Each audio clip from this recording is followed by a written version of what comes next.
오늘은 데살로니가 전서 제4장 1절부터 우리가 함께 은혜를 나누겠습니다. 4장 1절 다 같이 읽겠습니다. 그러므로 형제들아, 우리가 끝으로 주 예수 안에서 너희에게 구하고 권면하노니 너희가 마땅히 어떻게 행하며 하나님을 기쁘시게 할 수 있는지를 우리에게 배웠으니 곧 너희가 행하는 바라 더욱 많이 힘써라. 바울 선생은 데살로니가 교인들에게 어떻게 하면 우리의 일상생활에 하나님을 기쁘시게 하느냐, 그 점에 대해서 누누이 가르쳤는데 이것을 늘 기억하고 더욱 많이 실천하라. 하나님을 기쁘시게 하는 것이 굉장히 어렵지 않느냐고 생각하는데 아주 간단한 것이 성수주의라는 것입니다. 주일날 하나님께 찾아와서 주님을 만나 뵙는 것, 그리고 예배드리는 것, 하나님을 기쁘시게 하는 것. 그 다음 하나님을 기쁘시게 하는 것은 우리가 하나님께 11조 드리고 예물 드리는 것. 그리고 하나님을 기쁘시게 하는 것은 우리가 열심히 하나님의 뜻에 합당한 그 나라와 그 일을 먼저 구하는 신앙생활하는 것. 그리고 전도하는 것. 우리 생활 가운데 다 알고 있는 사실인 것입니다. 극히 어려운 문제를 가지고서 하나님을 기쁘시게 하는 것이 아니라 일반적으로 하나님을 기쁘시게 하는 것입니다. 우리가 가정에서 자녀가 부모를 기쁘시게 하는 것은 간단하지 않습니까?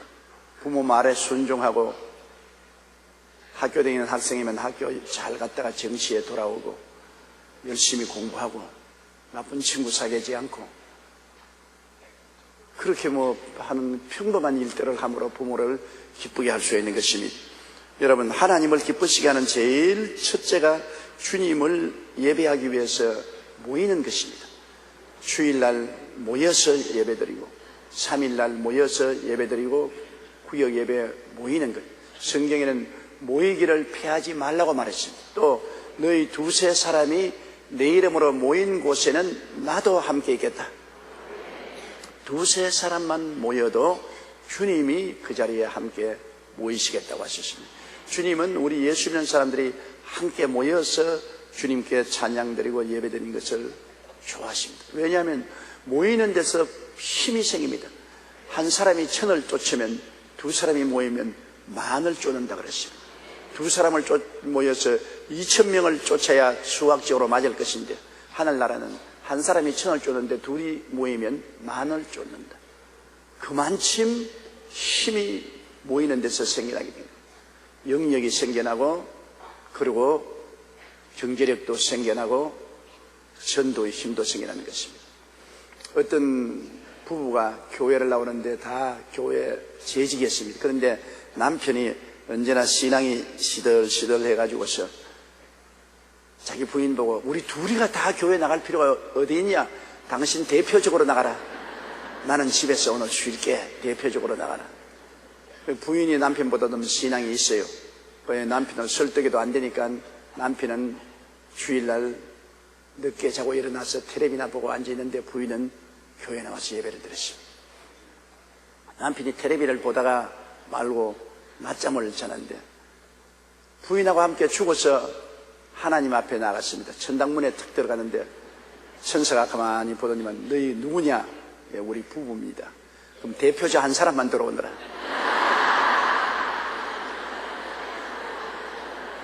그러더니만 천사가 부인을 보고 당신이 대표니까 들어오고 남편 보고 당신은 나가라.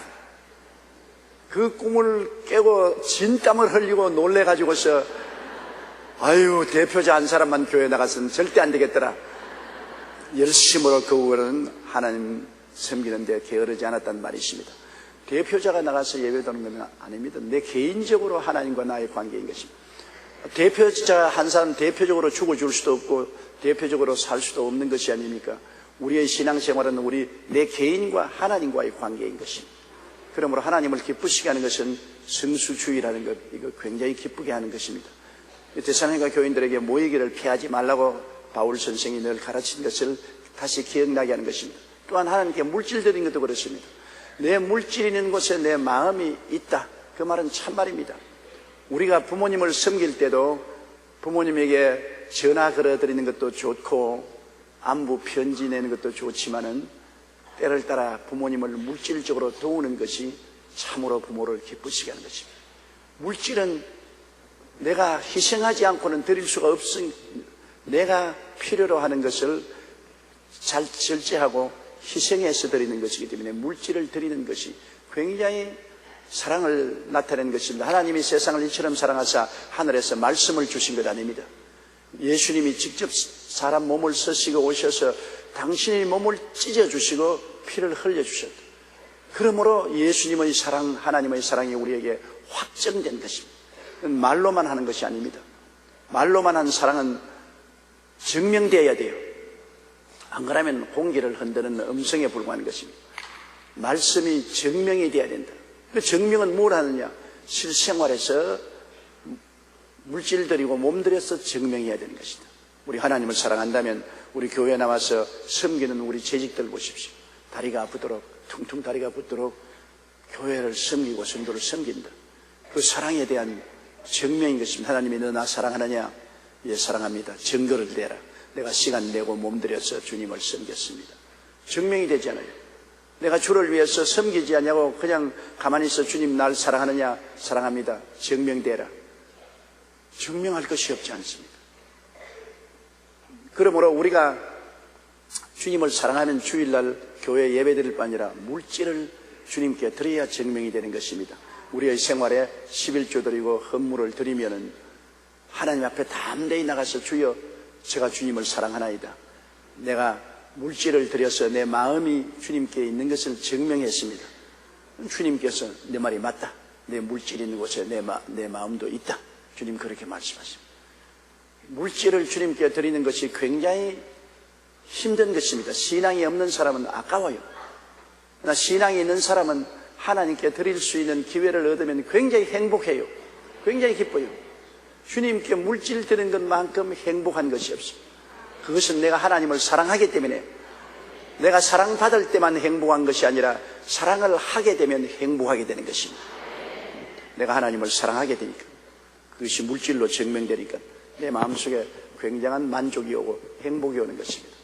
어느 여집사님 한 분이 교회 건축헌금을 크게 작정을 해놓고 난 다음 아무래도 건축헌금을 드릴 힘이 없어요. 남편 월급 가지고는 생활도 빠듯한데 11조 드리고 난 다음 건축헌금을 낼 수가 없어서 궁리하던 가운데 우유 배달을 하기로 작정을 하고 새벽 4시에 일어나서 아침에 열심히 우유 배달을 하고 그리고 뛰어와서 아침 식사 준비를 해서 남편과 자녀들 대접을 했습니다. 굉장히 고달프지요. 그런데 하루는 그 학교 갔다 온 초등학교 아들이 잉잉 울면서 왔어요. 그걸 왜 우느냐 이거는 애들이 나를 전부 놀려 빠지는데 뭐라 하면 우유 배달 아줌마 아들이라고. 우유 배달 아줌마 아들이라고. 얘가 그냥 퉁퉁 달았어요. 그래서 엄마 울면서 엄마 우유 배달 하지 마. 날 보고 우유 배달 아줌마 아들이라고 흉을 보니까 나 너무 괴로워 견딜 수가 없어. 그래서 마음에 상당히 시험이 들었습니다. 이 아들을 이렇게 울리고까지 우유 배달을 하겠는가. 그러나 내가 이거 하는 것은 하나님을 섬기기 위해서 하는 것이기 때문에 아들을 중하게 느낄 것이냐 하나님을 중하게 느낄 것이냐. 하나님도 중하고 아들도 중하지만 아들보다는 하나님이 더 중하니까 내가 이 작정 헌금을 다 드릴 때까지는 우유 배달을 하겠다 결정하고 아들을 설득을 시켰습니다. 그러고 난 다음 열심히 우유 배달을 하면서 그 우유 배달을 통해서 교회 건축 헌금 작정한 것을 다 내실 뿐 아니라 우유 회사에서 굉장히 인정을 해서 그 주위에 있는 배달 회사 사장으로 만들어 주었었습니다. 그러니 조그마한 우유 배달을 하다가 우유 배달 지점장이 되고 그 다음 여러 지점을 거느린 사장이 되어서 이제는 굉장한 여타 수입이 생길 수 있게 된 것입니다. 하나님은 우유 배달 아주마를 우유 배달 지점장에서 사장으로까지升급시켜 주어서 나중에는 비즈니스 우먼이 되고 마는 것입니다. 우리 하나님은 절대로 공짜가 없습니다. 주라 그러면 돌려줄 것이니 곧 후이 되어 눌러 흔들어 넘치게 해서 안 끼워주려고 했습니다. 너희가 무엇이든지 심은 대로 거두리라. 우리가 심지 않고 거두려고 생각하면 그는 나쁜 사람입니다. 심지 않고 왜 거두어요? 그러나 심고 거둡니다. 예수님도 하나의 미랄이 되어 땅에 심어져서 죽었으므로 많은 영혼을 거두죠. 하나님도 많은 자손들을 거두던데 그 마라들을 죽음으로 심어서 우리를 거두신 것입니다.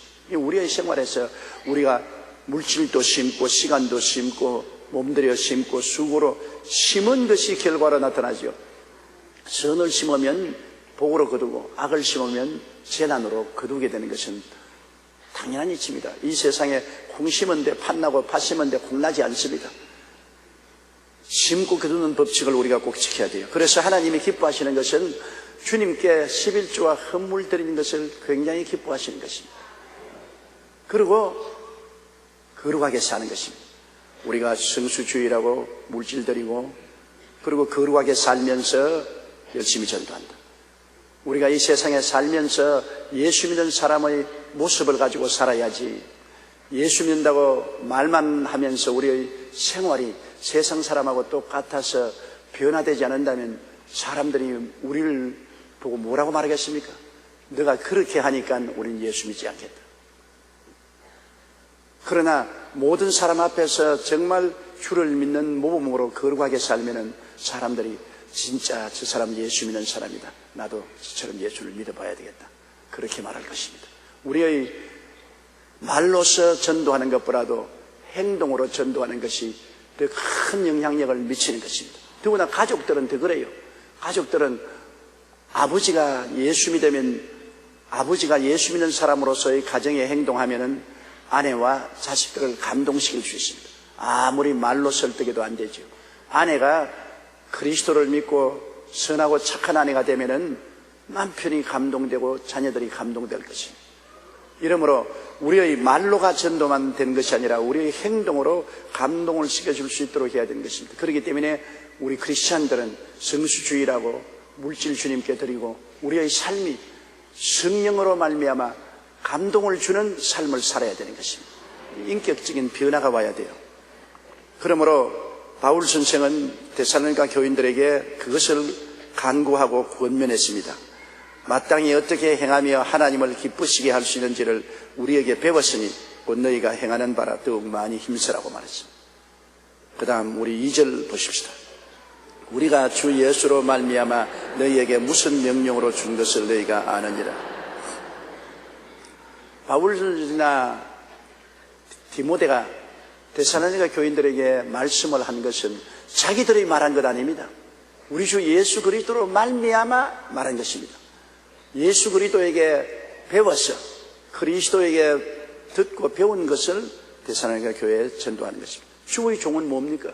주의 종은 자기 지식을 전하는 것이 아닙니다.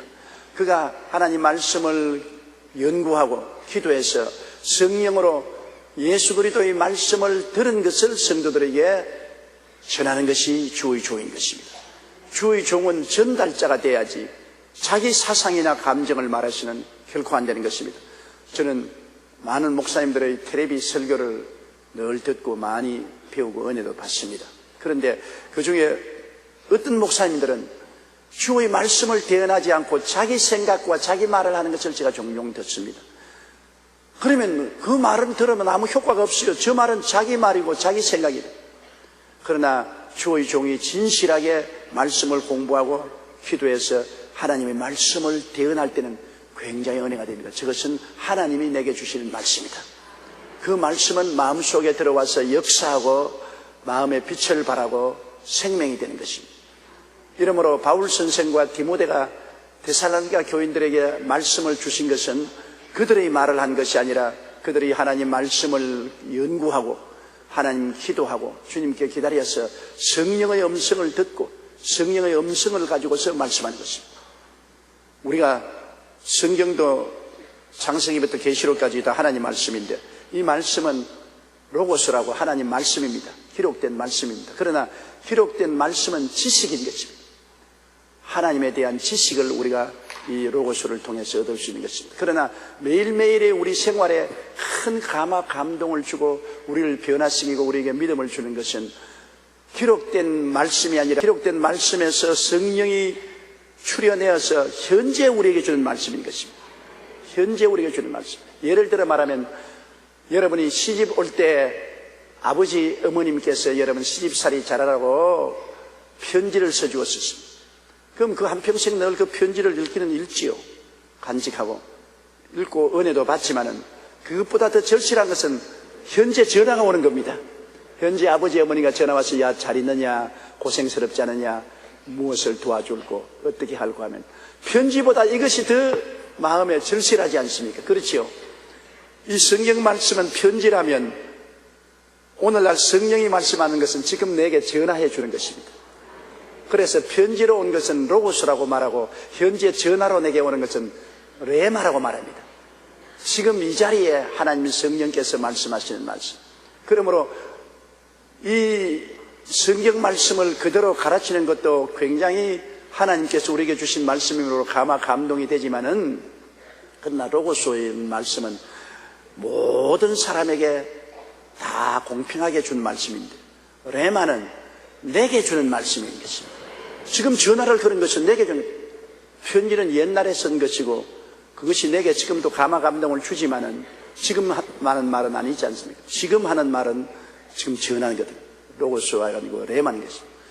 가장 중요한 것은 주의 종이 강단에서 설교할 때 레마를 전하는 것입니다. 내가 지금 하나님께 듣고 전한다. 2000년 전의 말씀을 그대로 전하는 것이 아니라 그 말씀을 통해서 성령이 지금 내게 우리 성도들에게 말씀하는 말씀을 내가 전해야 된다. 그것은 굉장히 중요한 것입니다. 성경 말씀이 쌀이라면 현재 설교하는 레마는 밥입니다. 쌀이 있어야 밥을 만들죠. 그러나 쌀은 쌀이고 밥은 현재 내가 먹을 수 있는 밥인 것입니다. 그러므로 쌀을 대접하지 말고 밥을 대접해야 되는 것입니다. 하나님의 편지만 전할 뿐 아니라 하나님의 현재의 말씀하는 전화를 전달해 주면 굉장히 기가 막히죠. 그래서 주의 종은 하나님의 말씀을 늘 읽고 연구하면서 기다리고 주님께 기도하고 기다려서 지금 주는 레마를 받아야 되는 것입니다. 하나님의 레마를 받으면 성도들이 그 설교를 들으면 야, 저 설교는 하나님이 직접 지금 내게 말씀하신 것 같다. 지금 내게 말씀하신다. 그래서 그 마음속에 말씀이 들어와서 역사를 합니다. 회개를 시키고 변화를 시키고 마음이 뜨거워지고 믿음을 한 단계 올려주고 혹은 병이 낫게 하고 기적이 일어나게 하는 것입니다. 지금 내게 주는 레마, 이 말씀이 굉장히 중요한 것입니다. 그러므로 말씀은 언제나 두 가지로 여러분 해야 되는 것입니다. 성경은 하나님에 대한 지식을 얻기 위해서 늘 읽어야 됩니다. 그러나 성경을 읽고 기도할 때 성령이 마음을 뜨겁게 해서 그 말씀이 성경에서 뛰어나와서 지금 너에게 주는 말씀이 되면 그건 로고스가 아니라 레마가 되는 것입니다. 성경에 로마서 10장 11절에 믿음은 들음에서 나며 들음은 그리스도의 말씀으로 말미암았다는 말은 레마가 되는 것입니다. 믿음은 들음에서 나며 들음은 현재 레마, 현재 주님이 주시는 말씀으로 된다. 이 눈으로 읽는 말씀하고 영의 귀로 듣는 말씀하고 말씀이 차이가 나는 것입니다. 로고스는 기록된 말씀이고 레마는 지금 귀에 들리는 말씀인 것입니다. 지금 내 마음에 성령이 주시는 말씀인 것입니다. 그러므로 우리가 로고스도 열심히 공부해서 하나님에 대한 지식을 가지고 있어야 되겠지만은 언제나 우리가 하나님께 기도해서 성령께 귀를 기울여서 지금 성령이 우리에게 하시는 말씀을 들어야 되는 것입니다. 우리가 요한계시록 보면 소아시아 7교회에게 하나님 말씀하실 때마다 성령이 교회들에게 하시는 말씀을 들을지어다. 귀 있는 자는 성령이 교회에 하는 말씀을 들을지어다 하는 것입니다. 귀는 듣는 것이기 때문에 듣는다는 것은 귀를 기울여 들을 수 있는 것입니다. 막 복잡해서 세상에 이래 분방하면 아무리 옆에서 말해도 안 들려요. 무슨 말하는지 전혀 몰라요. 그러나 조용하게 있어서 귀를 다 기울이고 있으면 말이 들리지 않습니까? 우리 하나님의 말씀을 들으려면 마음을 차분히 깔아앉혀서 주님께 기도하고 주님께 마음의 귀를 기울여야 되겠습니다. 주의 말씀을 들으려고 마음의 귀를 기울이면 성령이 마음속에 말씀하기 시작하는 것입니다. 하나님의 성령은 우리 마음속에 고요하고 잠잠하게 우리 생각을 통해서 말씀하는 것입니다. 우리 맏아들이 어렸을 때 우리 교회 학교 나올 때 한 번은 나에게 와서 아버지 하고 싱긋 웃더라고요. 왜 그러냐 이게. 아버지 거짓말하지. 내가 무슨 거짓말했냐. 나는 아버지 아들이니까 폭로 안 할 테니까. 아버지가 늘 성경에 강단에 설교하실 때 내가 들어보니까 하나님이 내게 말씀하셨다. 하나님이 내게 이렇게 말씀하셨다 하는데, 내가 토요일날 아버지 기도하는 기도실을 문을 빼끔 열고 가만히 들여다보았지 않아. 하나님이 와서 말씀하는가 안 하는가. 한 번도 하나님이 오셔서 아버지하고 이야기하는 거 내가 못 봤는데, 아버지는 내가 하나님 말씀을 들었다, 하나님께서 이렇게 말씀하시다니까 사람들에게 거짓말하는 것 아니야. 그러나 폭로 안 할 테니까 아버지 걱정하지 마. 정말 내가 난처했어요. 야, 내가 거짓말하는 건 아니다. 내가 하나님 음성을 들었다. 그럼 왜 하나님 안 보이는데 혼자서 어떻게 음성을 듣느냐. 그래서 제가 하나님 이것 좀 도와주십시오. 우리 아들이 그런데 이게 아직 이해가 안 되니까 설득을 시키도록 좀 도와주십시오. 그래서 제가 야, 너 생각이 있냐 없냐? 너 골이 텅 비었지? 너는 생각할 줄 없지? 아니야, 나도 생각해. 생각 한번 보여줘. 생각 한번 보여줘. 생각을 어떻게 보여줘? 생각은 내 속에 있는데 생각은 보여줄 수 없잖아. 그래, 생각은 못 보여줘도 있기는 있지. 있지. 하나님은 눈에 안 보이시지. 그러나 하나님은 말씀을 통해서 온다는 것은 하나님의 생각이 내게 말씀하는 것이다. 말씀이란 하나님의 생각이니까 내가 기도할 때 하나님의 생각을 성령이 내 마음속에 말씀하시니까 내가 하나님 말씀을 들었다고 그러지. 하나님은 안 보이지만 하나님 생각이 내게 임하는 것이 아니야. 너도 생각은 있지만 못 보여줄 수 있지 않냐. 나도 하나님 생각을 받았지만 너에게 보여줄 수 없지 않냐. 그러므로 내가 거짓말하는 것이 아니고 참말한 것이다. 그래? 그러면서만 나가버리더라 봐요. 여러분, 하나님을 음성을 듣는 것은 여러분 생각 속에 하나님 생각이 들어오는 것입니다. 무슨 음성이 귀에 들리도록 들려오는 것이 아니에요. 여러분의 마음속 생각에 하나님의 생각이 떠올라오고 레마가 떠올라오는 것입니다. 제가 언제나 주일날 설교하기 전에 하나님 내게 로고스와 레마를 주시옵소서. 로고스는 기록된 말씀을 기억나게 해주시고, 레마는 성령이 제깍제깍 그 시간에 성도에게 필요한 말씀을 주시옵소서 기도를 늘 하는데요, 언제나 마음의 생각을 하나님께 기울이고 있는 것은 설교할 때 내가 계획하지 않은 말씀이 생각 속에 팍 떠올라옵니다. 이거 하나님이 레마를 주시는구나. 저는 설교할 때 설교는 이미 하나님께 미리 굴해서 레마를 받아가지고서 설교를 작성해서 서론, 본론, 결론을 해놓고 그 원고를 가지고 오는데, 원고를 가지고 오는 그 원고 자체도 레마거니와 한참 설교하는 중에 내 생각 속에 정광석화와 같이 하나님의 생각이 떠올라오는 것입니다. 그러면 그 생각을 제가 말을 하는 겁니다. 그러면 내가 하는 말에 보태어서 하나님 생각, 그 시간에 그 말이 필요한 성도들에게 그 말이 주어지는 것입니다. 또 예를 들어 말하면 병자 나은 것, 기도하고 난 다음에 귀를 기울이면 내 생각 속에 하나님의 생각이 떠올라오는 것입니다. 암이 나았다, 중풍병자가 나았다, 허리 통증이 나았다. 그거 어떻게 합니까? 생각이 들어온다고. 생각이 들어오면 그 생각을 받아가지고서 제가 전달하는 것은 하나님의 말씀을 전달하는 것이죠. 그러나 생각이 떠오르지 아니하면 아무것도 말할 수 없죠. 자기 마음대로 말했다가는 큰일 나죠. 거짓말하는 사람들인 것이니까. 그러므로 여러분도 하나님 말씀을 읽고 묵상하고 기도하고 기다릴 때 여러분 생각에 무슨 생각이 떠오르는가, 그게 관심을 기울이십시오. 자꾸 꿈이나 환상 보려고 하면 반짝반짝하는 빛밖에 안 보여요. 눈 감고 있으면 개똥벌레밖에 안 보여요. 여러분이 가만히 하나님 아버지와 예수님을 생각하고 성령님 나를 인도해서 하나님의 생각과 뜻을 제게 알려주십시오. 그러면 여러분 생각 속에 하나님의 생각이 임하는 것이 아침에 이슬이 임하는 것처럼 임합니다. 이슬이 임하는 걸 안 보이지요. 그러나 아침에 여러분 나가서 별에 돌아다니면 옷이 축축하게 젖습니다. 이슬이 내리는 것입니다. 그처럼 여러분 생각 속에 하나님의 생각이 축축하게 적셔오는 것입니다. 전에 몰랐는데 깨달았어요. 깨달아진다. 캄캄하던 것이 깨달아진다. 하나님 생각이 임하니까 하나님의 지혜와 총명과 모략과 재능과 지식이 임하여서 깨달아졌다. 그러므로 하나님 음성을 들었다. 그 말은 내가 깨달음을 얻었다. 그 말인 것입니다. 전에는 전혀 깨닫지 못했는데 하나님께 기도하고 기다린 결과에 마음에 생각에 하나님의 빛이 비추어서 하나님 생각이 임하여서 깨달아졌다. 나는 깨달았다. 깨닫는 것이 이것이 하나님이 말씀을 듣는 것입니다. 나는 깨닫지 못했으면 하나님 음성을 듣지 못한 사람인 것입니다. 깨달았으면 이것이다. 음성을 들은 사람인 것입니다. 그렇기 때문에 여러분이 하나님 음성을 언제나 들으면 언제나 마음이 깨달아지고 밝아진다는 것을 알아야 됩니다. 여러분이 주일날 예배 드릴 때도 목사의 말씀을 듣고 난 다음에 마음에 깨달음이 오지요. 하나님 음성이 임한 것입니다. 수요일날 성경 공부할 때 앉아있다가 내 마음속에 빛이 팍 비칩니다. 전에는 몰랐는데 나 깨달았다. 참 좋다. 하나님 음성이 내게 임하신 것입니다. 하나님의 음성은 깨달음입니다. 따라 말씀해주세요. 하나님의 음성은 깨달음이다.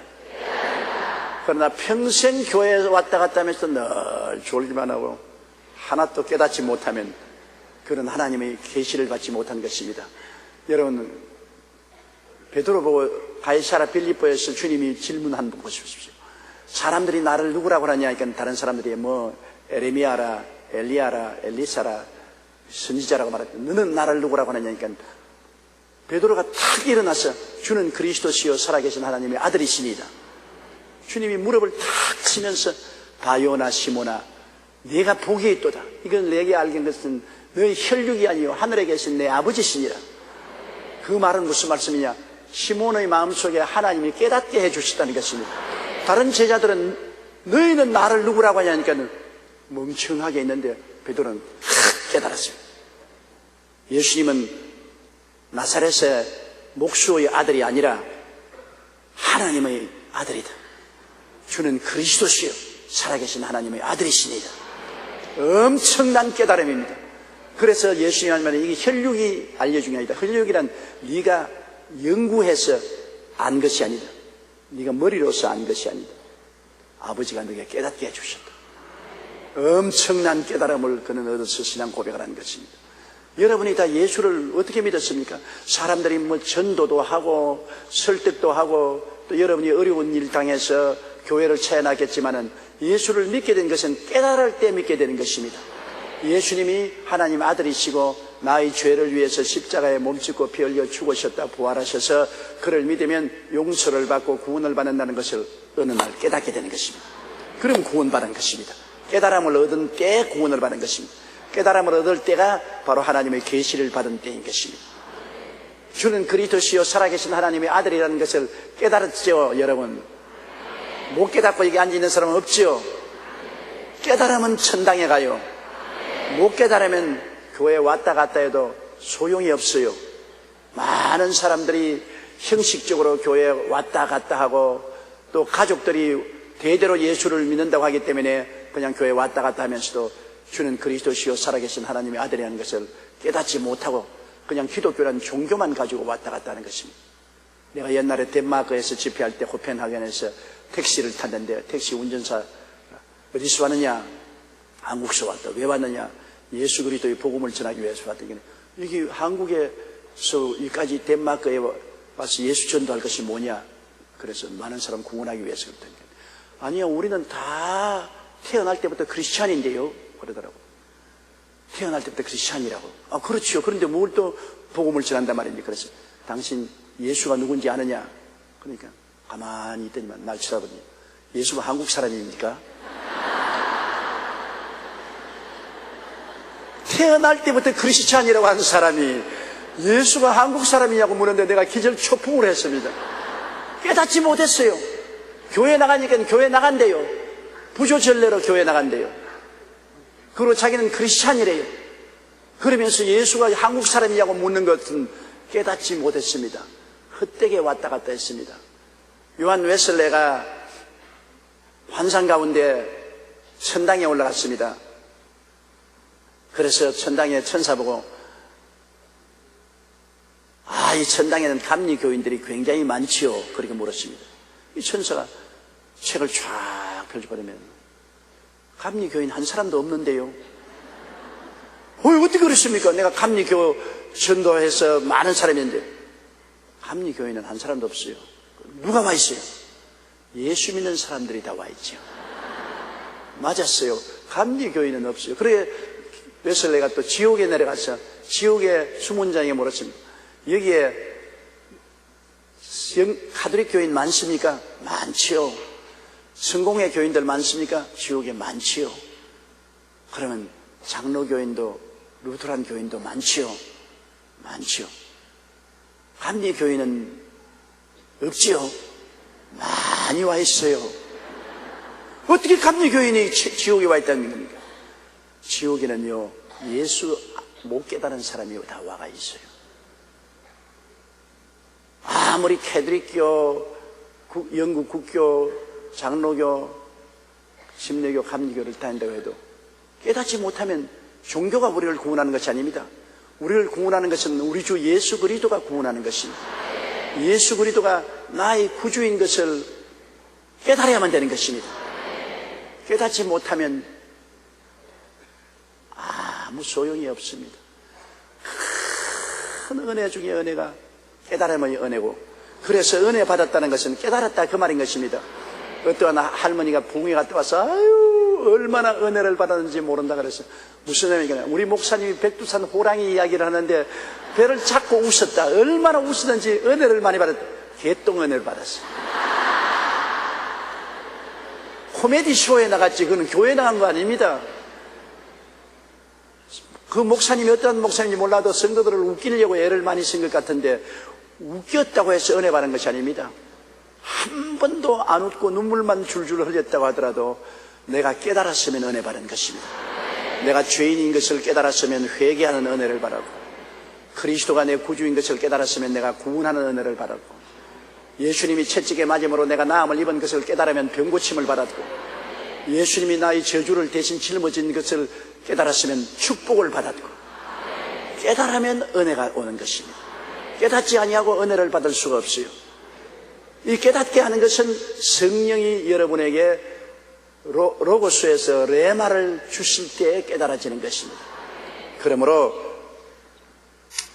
우리가 주 예수로 말미암아 너희에게 무슨 명령으로 준 것을 너희가 안다고 한 것처럼 바울과 디모데가 준 명령은 자기들의 말이 아니고 하나님의 말씀이고, 하나님의 말씀은 받으면 우리 속에 역사합니다. 사람의 말은 우리 속에 역사하지 않지만 하나님의 말씀은 우리에게 깨닫는 그 시간부터 능력으로 역사하는 것입니다. 깨닫는 그 시간부터 기적이 일어나요. 그대로는 기적이 안 일어나는 것입니다. 성경 말씀 갖다가 머리에 베고 잔다고 기적이 일어납니까? 가슴에 품는다고 기적이 일어납니까? 품에 품고 다닌다고 기적이 일어나지 않습니다. 그러나 이 말씀을 깨달으면 기적이 일어나는 것입니다. 3절요. 하나님의 뜻은 이것이 너희의 거룩함이라 곧 음란을 버리고. 우리에 대한 하나님의 윤리와 도덕적인 행위에 대한 뜻은 거룩함인 것입니다. 거룩한 분은 하나님 한 분밖에 계시지 않습니다.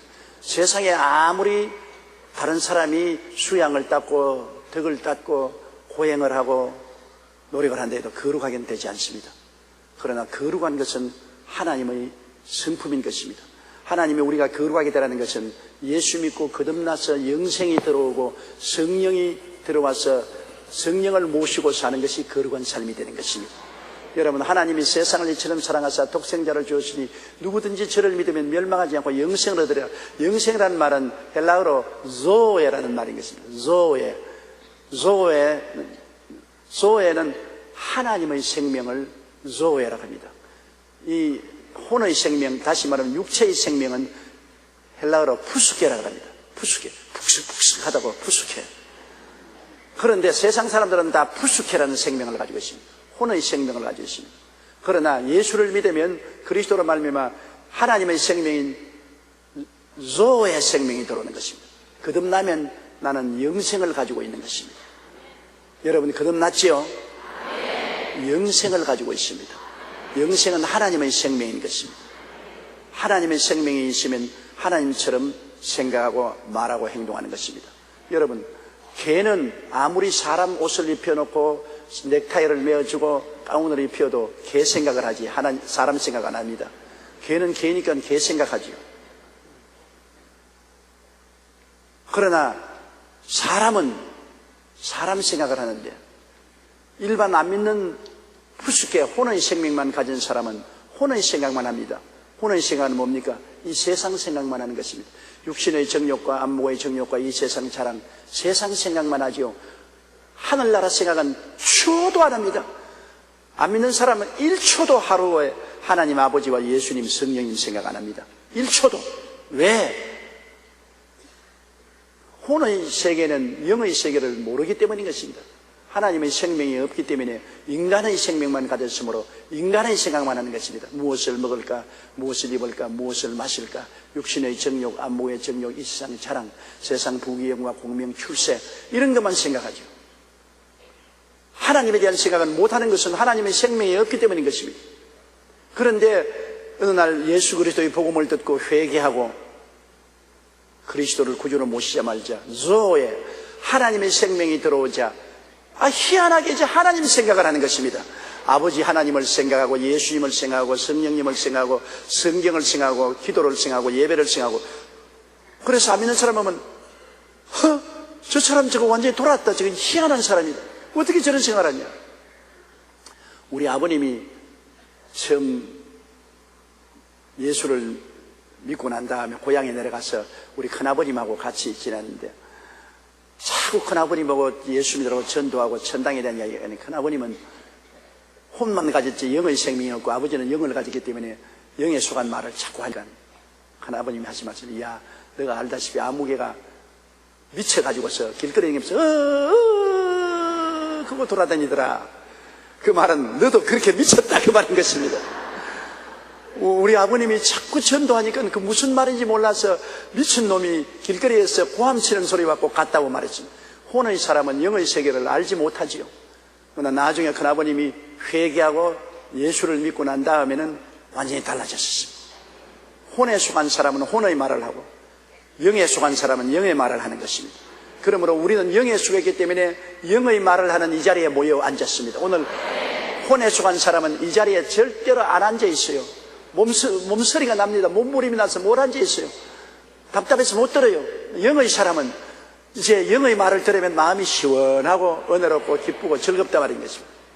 그러므로 우리 속에 무엇이 있는가가 중요한 것인데, 혼의 사람은 절대로 거룩할 수 없습니다.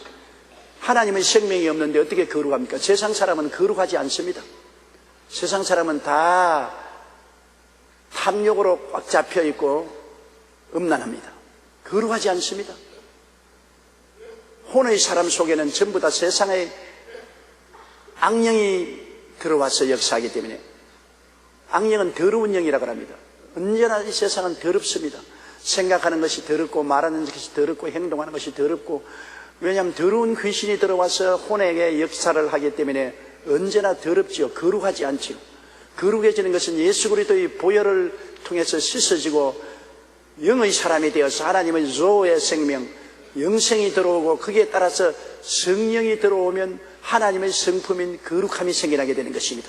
하나님은 거룩하기 때문에 성령이 들어오면 우리가 세상과 하는 일을 싫어합니다. 세상에 더러운 말하는 거 싫어하고 욕하는 거 싫어합니다. 옛날에 참 예수 믿기 전에는 친구들과 모여서 한잔하고 남녀가 날 것 없이 노래방에 가서 막 춤추고 어느 국회의원처럼 서로 끌어안고 그렇게 하지 않아요. 세상이. 그건 혼에 속했을 때 그렇게 했다고. 그리고 모이면 아주 더러운 이야기 많이 하고 시시한 음란 폐설, 남의 욕이나 흉이나 보고. 그런데 예수를 믿고 난 다음에는 그 자리에 딱 가면 도저히 맞지가 않아요. 외국에 온 같아요. 그들과 같이 술 마시고 춤추어도 기쁘지 않고 마음에 꺼림칙하고, 그 다음에는 음란 폐설하고 세상 이야기하는 것이 마음에 탁 듣기가 싫습니다. 벌써 기름과 물이 다른 것처럼 달라진 것입니다. 저는 정말 우리 초등학교 동창회나 중학교, 고등학교, 대학교 동창회에 한 번씩은 갔다가 그 다음에는 회비만 내고 안 갑니다.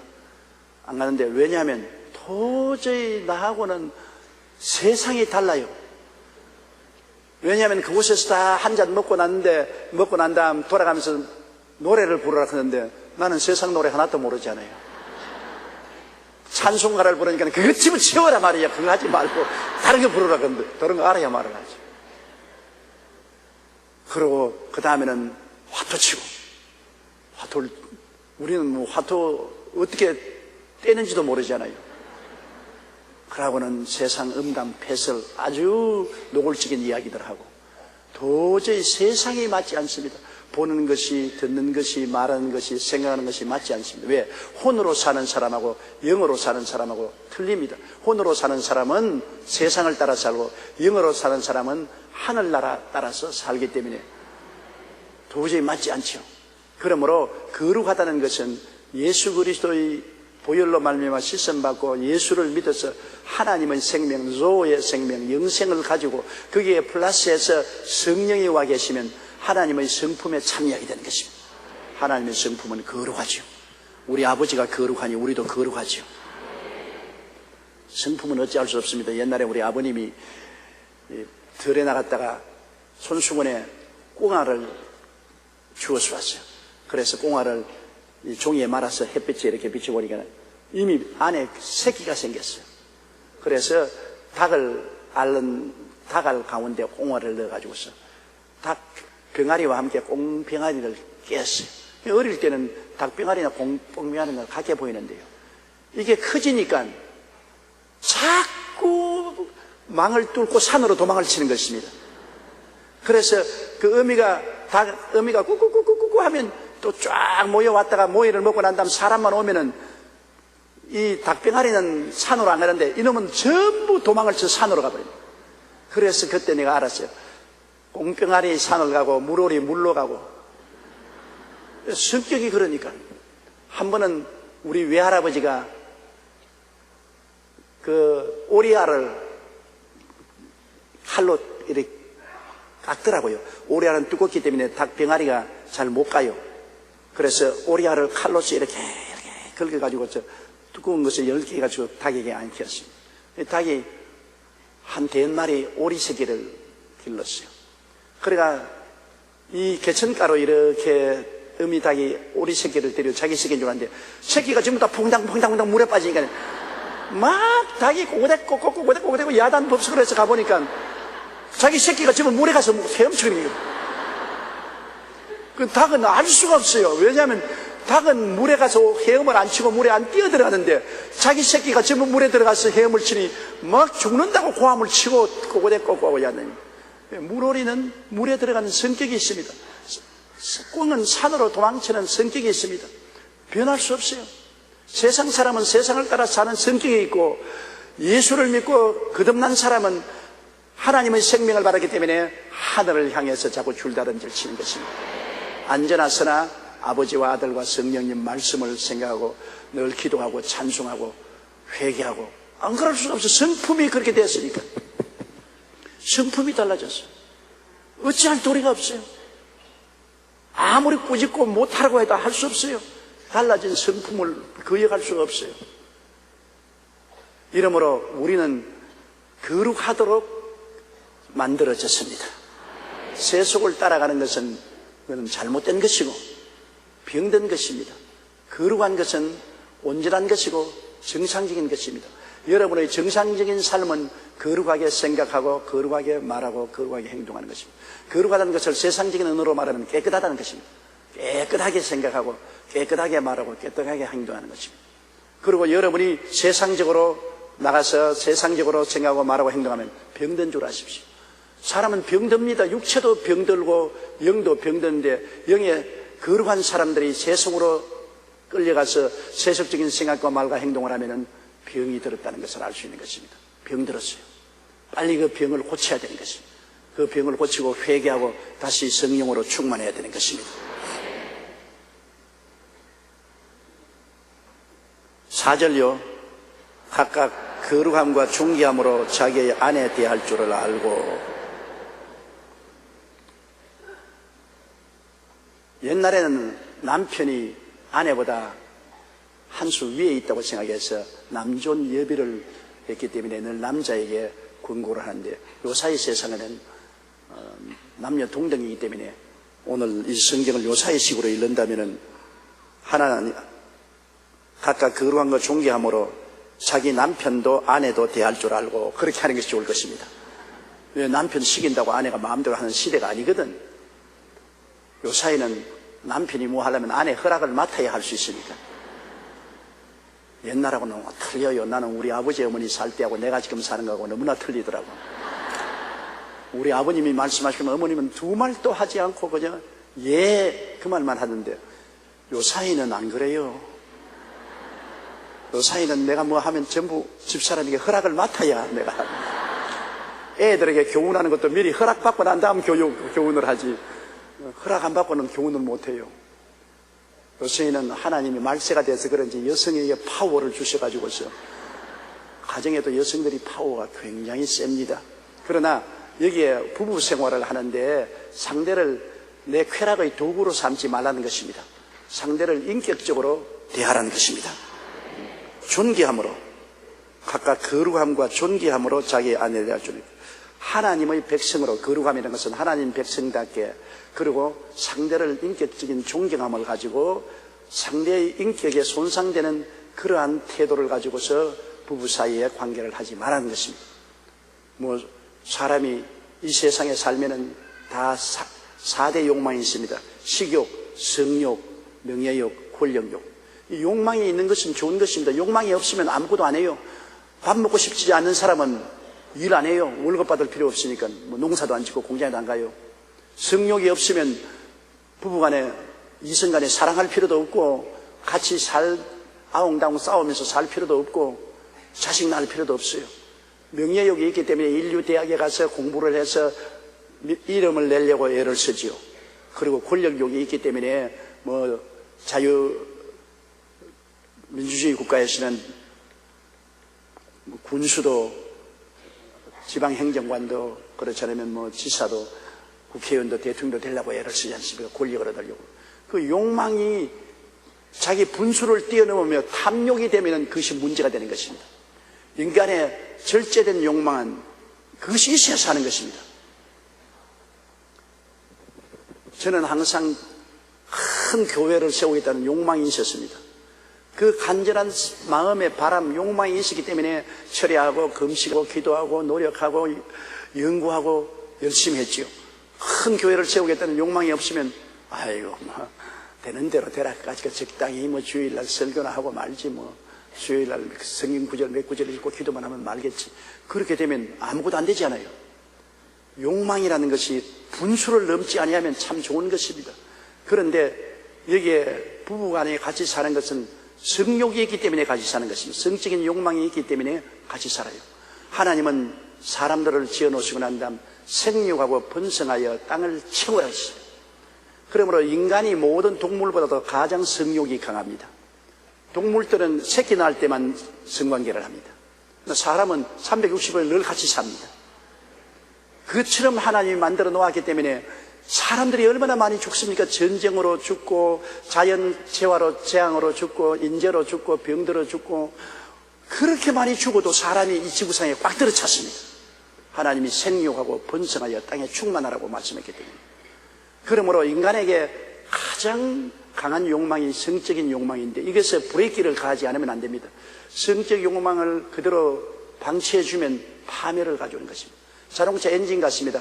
엔진 파워를 자꾸 강하게 하려고 연구진은 애를 씁니다. 엔진 파워만 강하게 하고 엔진을 스톱시키는 브레이크가 없으면 그 차는 살인차가 되고 마는 것입니다. 무서운 속도로 달리고 중지시키지 못하면 살인차가 됩니다. 그 인간의 하나님이 신앙을 통해서 도덕적인 힘을 주심으로 말미암아 강력한 성적인 욕망을 제어할 수 있는 도덕적인 하나님의 말씀, 성령의 역사가 있어야 되는 것입니다. 그래서 그 하나님의 도덕적인 힘을 가지고 부부간에 서로 같이 살 때도 거룩하게 살고 서로 인격을 무시하지 말고 존중하면서 이용 가치로 생각하지 말고 사랑의 대상으로 삼고 살아가는 것입니다. 나는 참 비극적인 이야기를 읽어본 적이 있습니다. 한 부인이 첫 애를 낳았는데 애가 자라면서 자꾸 감기에 들리고 앓고 병치레를 하기 때문에 병원에 가서 조사를 해보니까 에이즈예요. 너무 놀라서 자기도 피검사를 해보니까 자기도 에이즈예요. 그래서 남편에게 따지고 달라들었습니다. 남편을 데리고 피검사에게는 에이즈예요.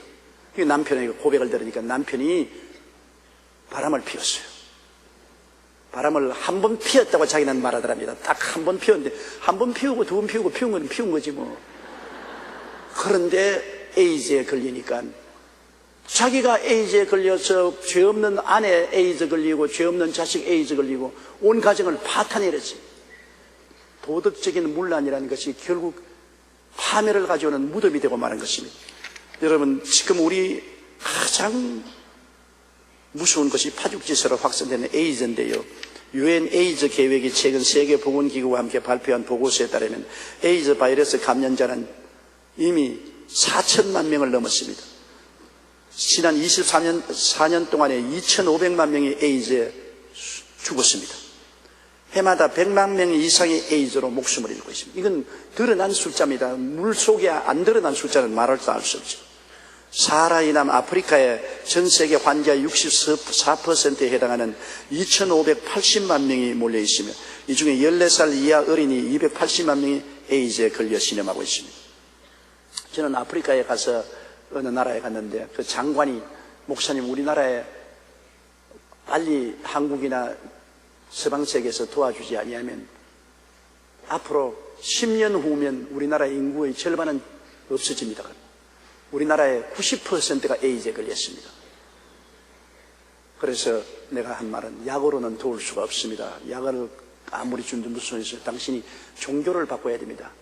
그건 기독교가 아닌 다른 종교를 믿고 있는데 그 종교에는 한 남자가 여자 넷을 거느리고 있어요.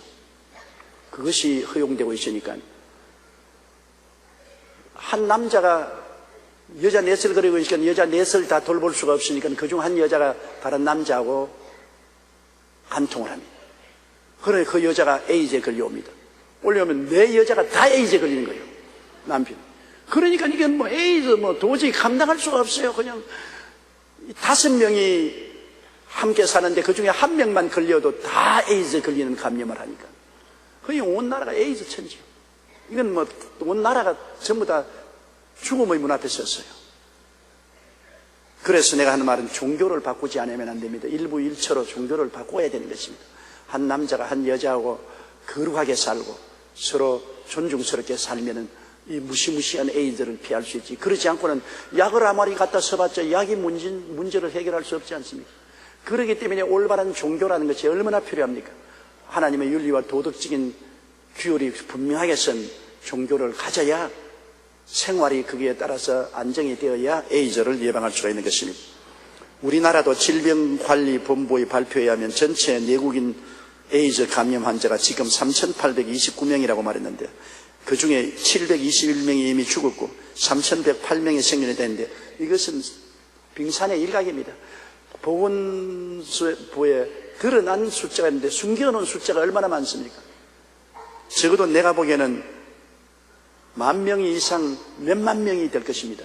이런 어마어마한 위험한 일에 왜 불장난을 하는지 모르겠어요. 남자들이나 여자들이나 청년 남녀들이나 죽으면 죽으리다 하면 모르겠지만은 그렇지 않고 여러분 불의한 성관계를 통해서 에이즈에 걸리면 자기 죽고 자기 가족들 다 죽이는데요. 에이즈라는 어마어마한 심판입니다. 왜 그 성적 쾌락에 자기 일생의 운명과 자기 가족의 일생의 운명을 걸만치면 중요하냐는 것입니다. 정말로 억울하게 에이즈에 걸린 사람 많지 않아요? 나는 우리 신문 기자에게 들으니까 우리 서울에도 모 지역에는 고급촌인데 거기에 있는 요새 현대 부인들은 거의 애인을 가지고 있다고 해요. 나는 그 말을 듣고 깜짝 놀랐습니다. 그 남자들 다 죽었다 이제. 왜 부인이 애인을 가지고 있으면 부인이 남편 출근하고 난 다음 몰래 애인하고 놀아나면은 어느 놈에게 에이즈를 가져올지 누가 알아요? 오늘 요사이 누가 믿어요? 믿을 놈 한 놈도 없어요. 내가 미국에서 비행기를 탔는데 내 옆에 앉은 사람이 큰 가방을 가지고 있더라고요. 그 가방을 내가 왜 이렇게 큰 가방을 하니까 가방을 열어보니까 거기에 피가 들어있어요. 이 수혈하려는 피가 들어있어요. 그래서 아니 이 피를 왜 가지고 다닙니까? 우리 미국에는 어느 놈이 에이즈를 가지지 모르기 때문에 내가 혹시 교통사고가 나서 피가 필요하면 이건 내 피인데 내 피를 내가 수혈을 해야지 도저히 안 된다고. 그러면서 날 보고 당신 한국은 어떤지 모르지만 우리 미국에서는 전부 콘돔을 써야 되는데 아유 부인하고 사는데 왜 콘돔이 내가 출장 갔을 때 음하고 놀아난지 내가 알 수가 있어야지. 그러니까 절대로 부인도 믿을 수가 없다. 그 사람 비행기 타고 옆에서 그 말합니다. 우리는 아무도 믿을 수가 없다. 이젠 자기 생명 자기가 보호해야 된다. 그것이 도덕적인 문란이 육체와 가정의 파멸로 가져오는 것입니다. 그렇기 때문에 이 성경 말씀에 하나님의 뜻은 이것이 너희의 거룩함이라 곧 음란을 버리고 각각 거룩함과 존귀함으로 자기의 아내 대할 줄을 알아. 자기 아내를 대할 때도 거룩하고 존귀함으로 대하라고 말한 것입니다. 거기까지만 하십시다. 이건 성경으로 하나님 가르침을 우리가 가르치지만 가르치기가 힘이 들어요. 우리는 그러나 주님 거룩한 생명인 영생을 가졌고 성령을 모시고 있으므로 우리의 본심은 거룩한 것입니다. 여러분은 다 거룩한 백성들인 것입니다. 우리는 항상 거룩한 생각과 말과 행동으로 살도록 늘 기도하기를 주의 이름으로 축원합니다.